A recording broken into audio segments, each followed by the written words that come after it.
Donc on se retrouve pour le premier numéro Soyons Foot TV avec Mario Lichka qui s'entraîne au stade du Crâne à Gouesnou et puis il va répondre un peu à nos questions. Alors Mario, tu es en fin de contrat avec le Stade Brestois. Tu te prépares ici, comment ça se passe? C'est un petit peu difficile parce que je dois m'entraîner tout seul.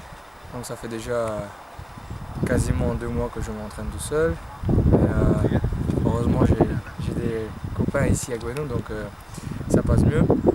Je suis toujours en train de chercher un club.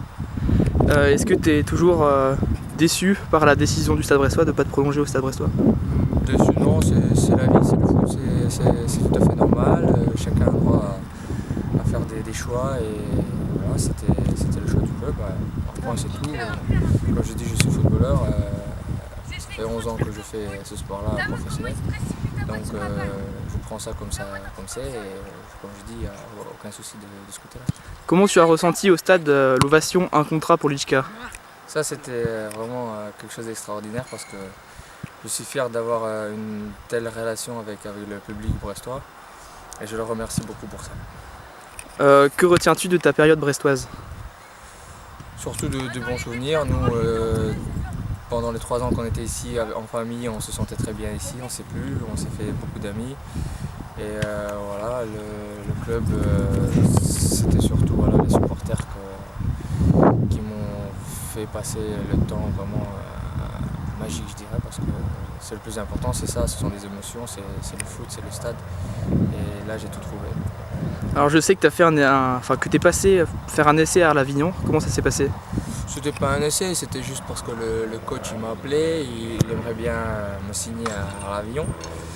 Donc j'ai dit que je pourrais descendre pour une semaine pour voir les installations, la ville et tout ça, mieux connaître le club, l'équipe et le staff technique. Donc j'en ai profité et c'est toujours une des options de signer là-bas. Donc on verra comment ça va se passer. On sait que tu aimais bien la région en Bretagne, qu'est-ce que tu as pensé de la région autour d'Arles-Avignon?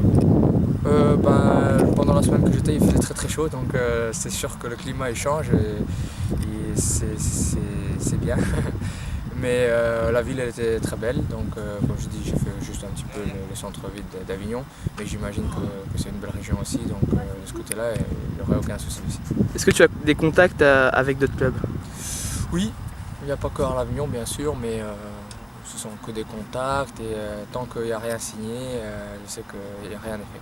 Est-ce que le fait que tu parles 5 langues, ça peut t'aider pour trouver un club?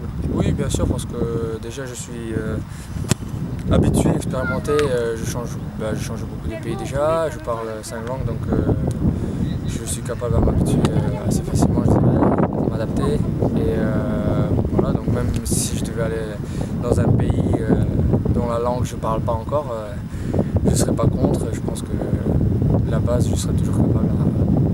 D'accord. Est-ce que tu as dans un coin de ta tête le mondial 2014 avec la République tchèque? Non, pour être en équipe nationale, il faut avoir une bonne équipe déjà de Ligue 1 ou dans un pays mais de plus haut niveau de Ligue 1 et être titulaire. Donc j'étais en équipe nationale quand j'étais au début ici à Brest parce que je jouais titulaire. Brest allait marcher assez bien, donc voilà, il y avait tous les atouts pour y être. Mais depuis, c'était pas si terrible, donc c'est comme ça. Est-ce que tu as des nouvelles de ton compatriote Thomas Michola? Oui, il joue au Slavia Prague, il se plaît très bien à Prague, c'est une superbe ville, il est chez lui en République tchèque.